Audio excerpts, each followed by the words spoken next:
Let's design something awesome, Game Devs. Tony Chan here, and welcome to episode 62 of Game Dev Loadout, where I chat with the best people in our industry to learn how they got started, the obstacles they face, and the tools they use for success. Now, let's chat with today's featured guest, Richard Rouse. Richard, it is game time. Are you ready?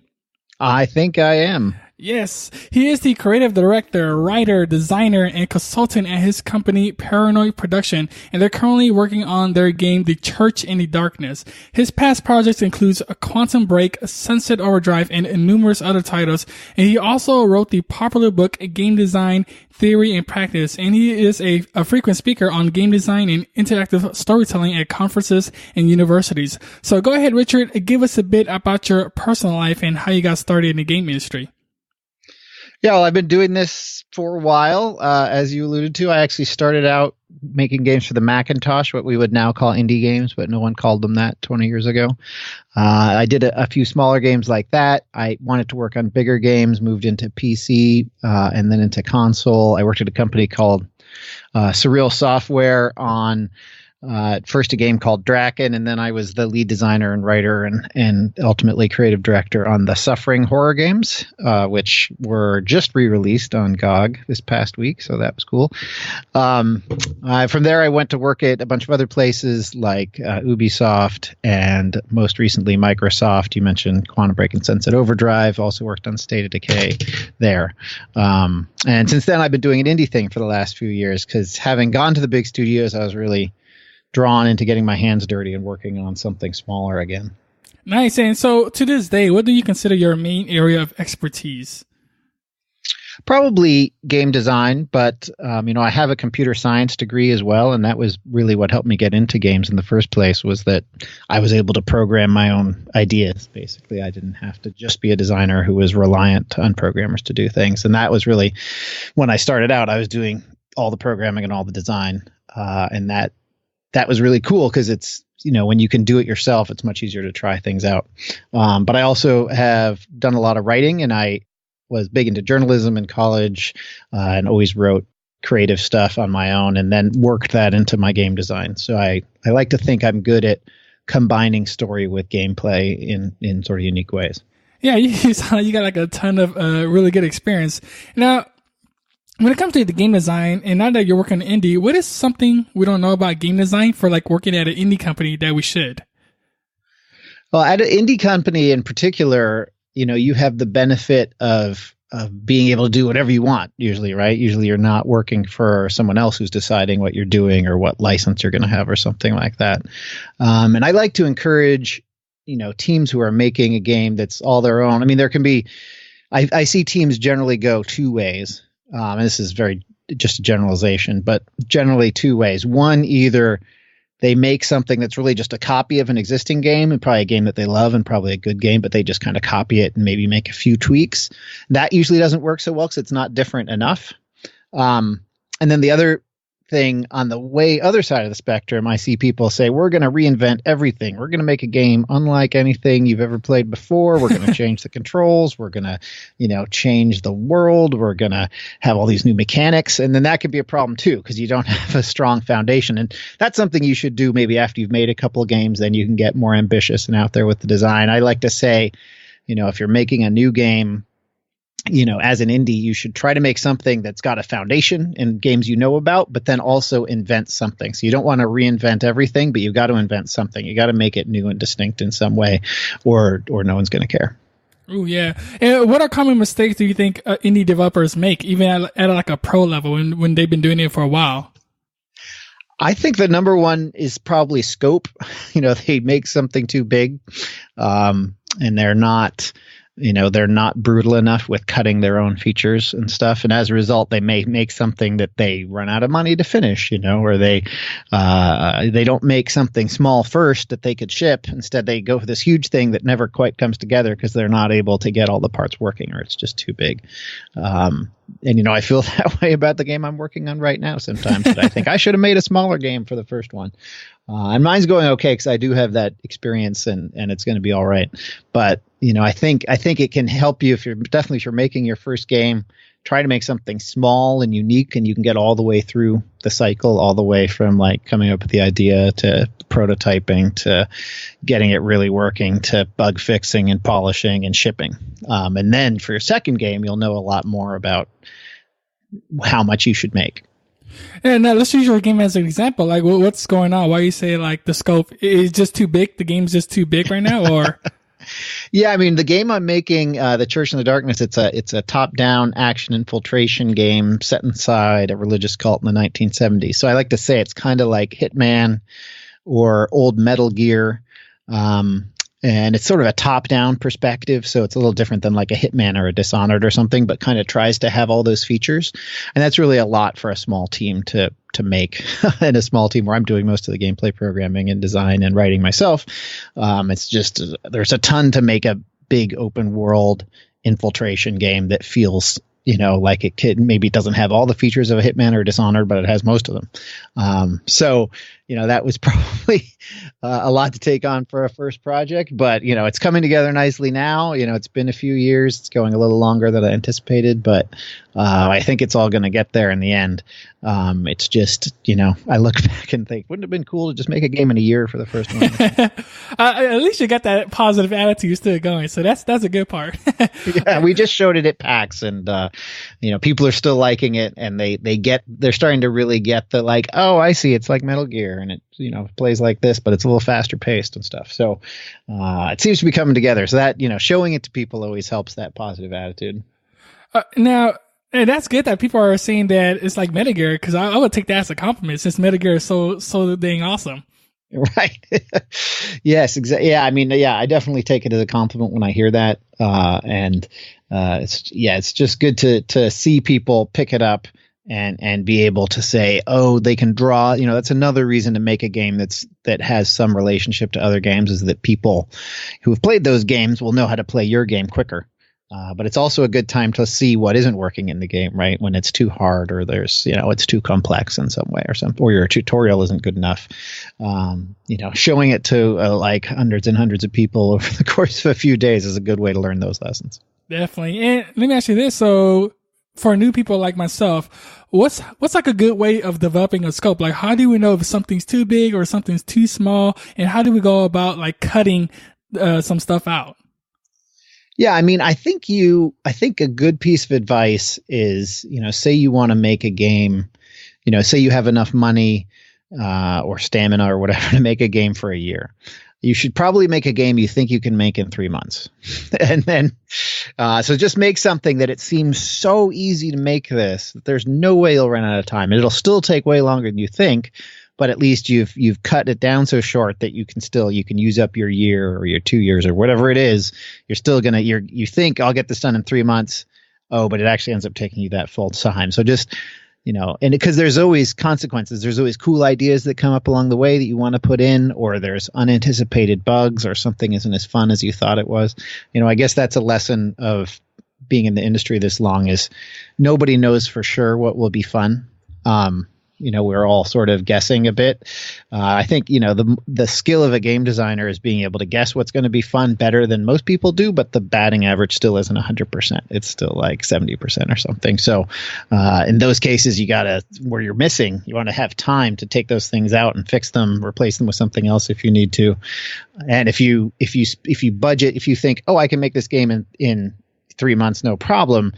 Often, even the experts aren't accounting for, all that time to iterate and make it better. Because sure, you can make the first version in 3 months, but can you make a really good version in 3 months? Oh, yeah, I love that advice. Yeah, give yourself 3 months to make a game. As your first game, it should at least you should create a prototype within 3 months. And get it tested.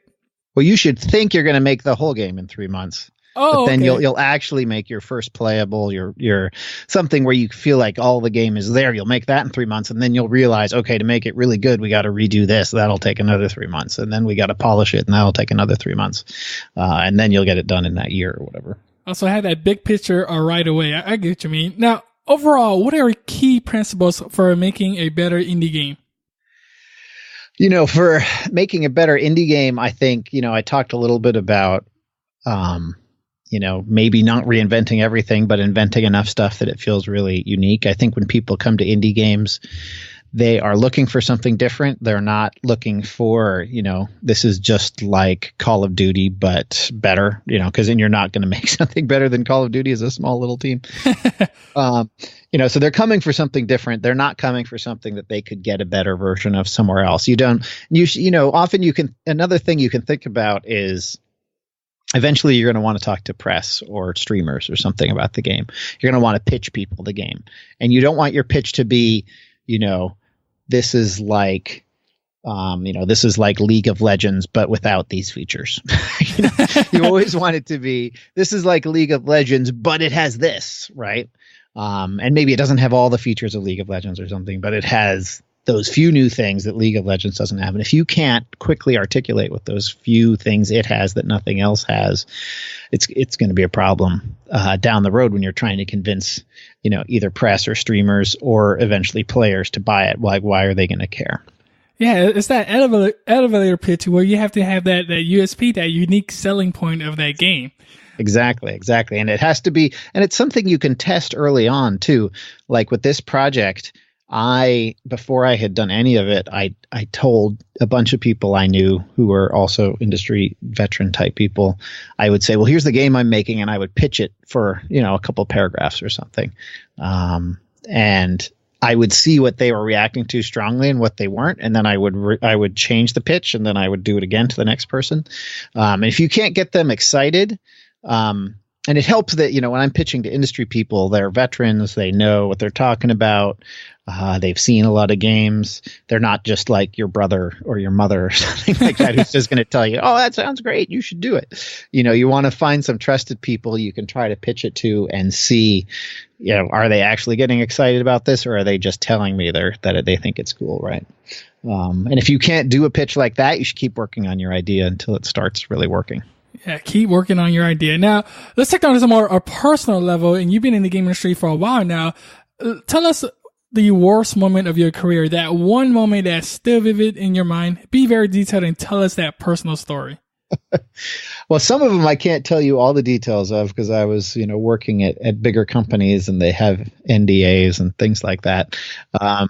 It's definitely, as a creative person, when you're working at one of the bigger companies, you need to prepare yourself for your game getting canceled, or your project being shut down for various reasons. It may already be announced. It may not be announced yet, but at any time, reasons may come up why that game is not going to go forward, and in my case, sometimes it's been, they decided they didn't like the subject matter that they did like before, or they've decided, there were political reasons why this project had to go, and they're all, they can be pretty depressing, I guess I'd say, when you've been working on something for more than a year and then it's just all thrown away. And you thought it was good, and a lot of people thought it was good, and everything seemed to be good except for this one thing that fell apart. So, I think when you take a job at a bigger team, you just need to be prepared for that to happen and be a professional and go on to the next thing and be ready to keep going. Obviously, you need a little time to mourn and lick your wounds and stuff, but being ready to go on. And I think, I think looking at that, working in those bigger team environments, you just need to make sure you really have buy-in. When I say buy-in, I mean everyone really agreeing this is the game we're making, including like the studio head and the publisher and, various other, whoever the key stakeholders are. You need to make sure they're really on board with what you're making. And you're not just saying, and I've seen this happen both on my own projects a few times and other projects where the team thinks they're making one game, but management thinks they're making something else, or they don't really like it. Often that can lead to problems where if you can just figure out what's the version of this game that everyone can get behind, that's something that's going to have a better chance of surviving on those bigger teams. That's very interesting that the manager, I would assume like the manager would keep constant in contact with the team to make sure they're working on their vision that they envision. Like, we do want to make sure a game does take away from that experience, because it sounds like, I guess if there's like a big miscommunication, you could like completely make the wrong game. Right. Well, it's usually, maybe the managers have 5 projects going, right? And you're just one of them, and you and your team of developers are just one of those projects. So they're going to check in on it, not all the time, but sporadically. And you may have conversations with them about what the game is, where they say one thing and you and the team member say a similar but different thing, and you may not realize how different they are. And sometimes you have a conversation with someone and they just remember a totally different version of that conversation than you had. That just happens even more sometimes in these big teams where you think everyone's on the same page, but they're not. So you really, I think, as a developer, need to say, does he really get it? Do I need to go have an additional meeting after, like a follow up, and make it really clear what we're doing? Or if he's not, if that person doesn't like what we're doing, maybe she has a different idea or whatever, can I get on board with that idea? Can we make that thing that they think, just be extra sure about it. And even with that, your project still might be canceled, but that sort of improves your chances. Oh man, but like you say, you just got to carry on if that's the case. And yeah, communicate with everyone in the company to make sure y'all creating the game y'all envision. What do you think is like the worst advice do you see or hear being told in your world? Oh, that's interesting. There's, I get sometimes hung up on, if you just work hard enough and believe in yourself hard enough, anything is possible. We hear that advice a lot in America in general, but also in game development. And that's not always true. Sometimes, it's like I was saying about scope before. Really, you should not be making a game that big as your first game. Just working hard and believing in it enough is not enough if you run out of money. If the engine you're using does not support that game that you're trying to make, if it's out of scope for your tech, there are things that will just cause your game not to function. And just believing in it and working harder isn't always the solution. So I think you need to, instead of just work hard and belief, have a more clinical, realistic look at the constraints you're working with, time, budget, technology, et cetera, and figure out what can we really do and survive. Yeah, it's that planning again. It's that scope. You got to really plan out the development of the game. Exactly. And even if you don't have every last thing planned out to the nth detail, it's just having enough confidence that, yes, I have enough time, enough money, enough technology that some version of this game will work. Even if we have to cut some stuff, like the core, we can do the core at the very least. Definitely. What have you changed your mind about in the last few years and why? Ooh, interesting. I guess there was one that isn't the last few years, but I think there was, maybe going back slightly farther, there was a trend for a long time of just let players win, and just, having games that weren't too hard, and it was sort of just like roller coaster rides where if you played it enough time, we'd eventually just let you win the game. And that was really true. Say, if you think of like older Call of Duty campaigns or something like that. And I love those too, but they're not really that hard to get through. And there was a lot of like that type of game design was very prominent in AAA titles. And I think of late, people have realized how important it is to really challenge players a bit. And I'm not saying, they all have to be crushingly hard. You should have difficulty levels. You should figure out, what the right amount of hard is. But I used to have a saying that your game is always too hard and you should always make it easier. But I've also seen a few projects that just shipped something where they had all the right mechanics there, but it was just too easy. And as a result, players could miss entire things because they weren't challenged enough to really experience something fully. And I just think figuring out ways to really, and the sort of Dark Souls is an example that comes up a lot as a game that would, would have been seen as way too hard for the marketplace 10 years ago, but turns out there's become a real hunger for that type of game. Or like survival games are another example where it is about permadeath and dying and really having to manage a lot of complex things that players have really gotten into. And for a long time, games were moving away from that. And I think now there's more of a healthy mix. Yeah, I'm glad the people or developers are bringing the difficulties back, because I do feel like games were getting easier and easier, but now I do feel like games are getting more difficult. And I prefer it that way. And it's more rewarding to me for players to be challenged that way as well. Right. But there's definitely two, there were games that took it too far in the other direction that sort of led to easier and easier games in the first place, where some players would just say, I just want to punish the player relentlessly with this boss battle or whatever. It's going to be the most ridiculously difficult thing. And then, if it's hard but doesn't feel fair, it doesn't feel like it can be accomplished, that can go too far in the other direction. So. And I think another one is where, like in some JRPGs, where you get to like, it just spikes up where you have to like grind for a high level if you just want to pass a certain area. I absolutely hate when they do those stuff like that.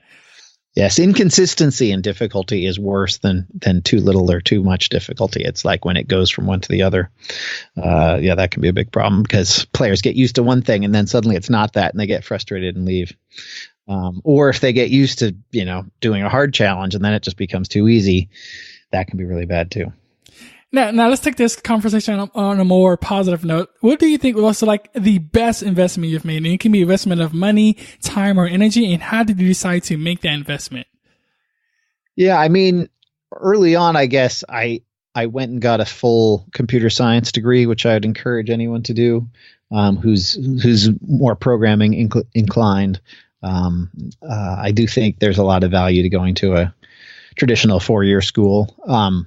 And then, if you realize you really don't like working on games, it leaves you more opportunities to go do other things afterwards if you want to. Because you shouldn't, just because you love video games doesn't mean you'll necessarily love making them. So they're very different activities. But, for me, the thing I find when I'm working on a project investing in is really doing things the right way. And just in terms of coding and how you architect your systems. Because often you might hack together a feature and get it working really quickly, and that's great. You do want to do that to prototype something quickly, see if it's even worth doing. But then if you say, great, let's go hack together the next feature, you end up just piling sort of hacks upon hacks, and like you don't have a strong foundation. So though it's often not the most fun part, unless your brain is inclined this way, and mine kind of is, fortunately. But you get that prototype done, then you sort of rewrite it from a code level to like really make it robust, make it something you can tune, make it something you can extend later, make it something that you can add features onto. And if you going back and really having a good look at like how are these systems working and how can I make sure they're more extendable and not just this one-off bespoke use, right?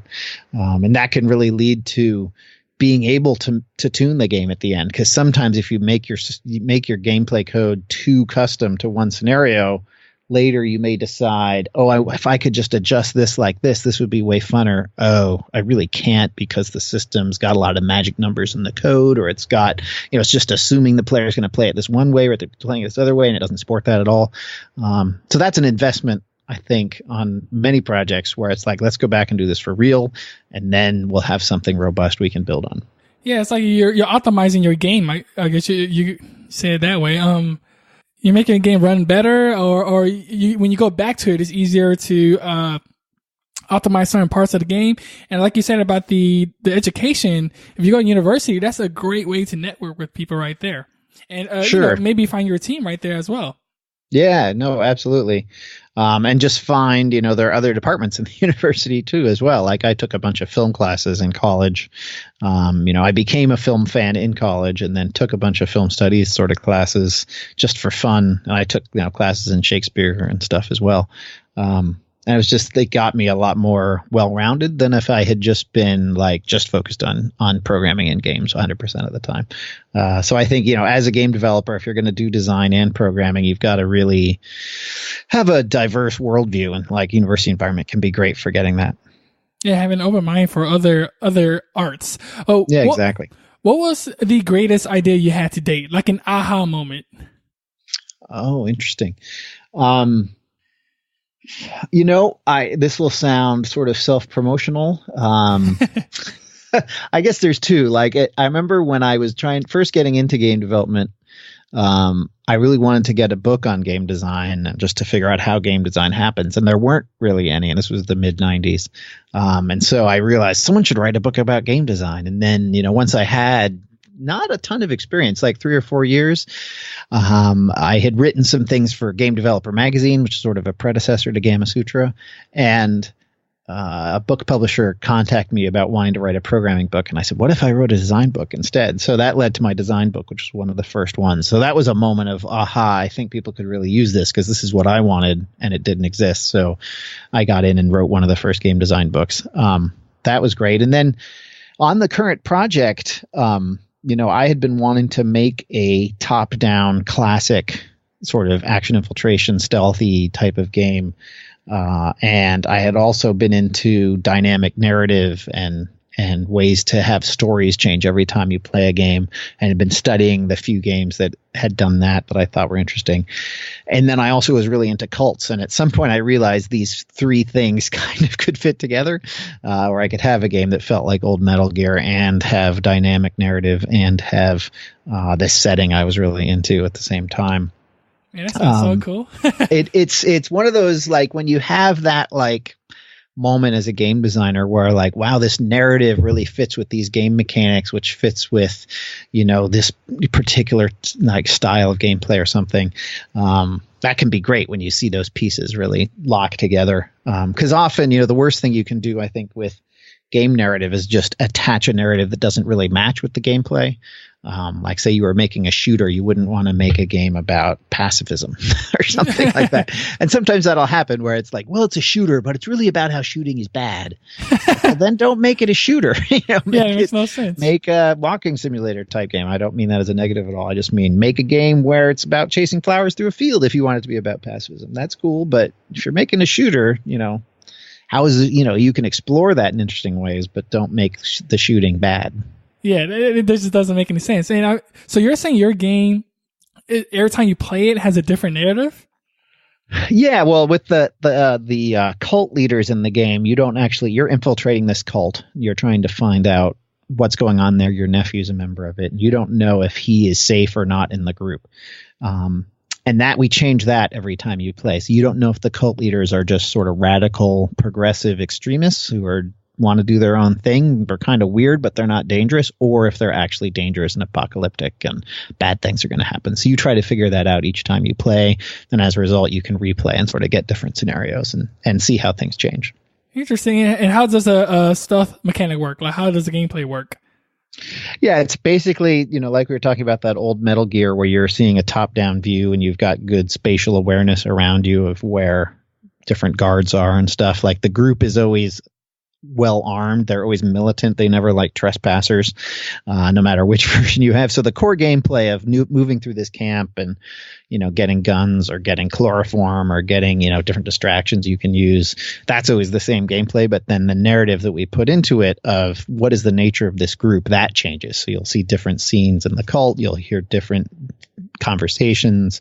You'll find different documents that change in different ways depending on which version you have. And then you try to put those clues together and figure out what you're dealing with. Ooh, awesome. Looking forward to that. That sounds really cool. Cool. Thanks. Now, aside from, your current game, is there like anything else you're really excited about in the game industry today? Well, there's, it's been such an interesting transformation over the last, since sort of the indie game space and the digital game space has really exploded. Whereas 10 years ago, it was really, you had to put a game into a PS2 box and get it on a store shelf or no one would know it existed. And you had some casual games coming up at that time, but those were really very different.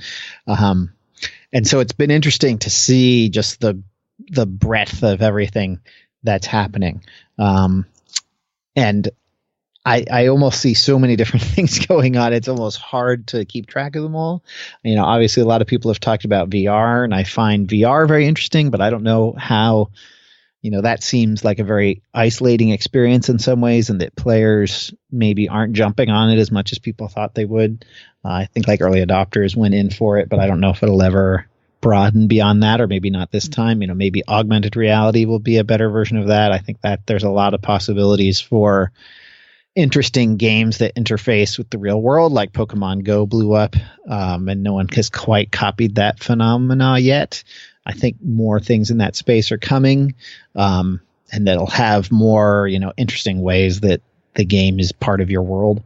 And I just don't know what that's going to look like, and I'm sort of fascinated to find out. Now, what is like the one game that influenced you the most, and why?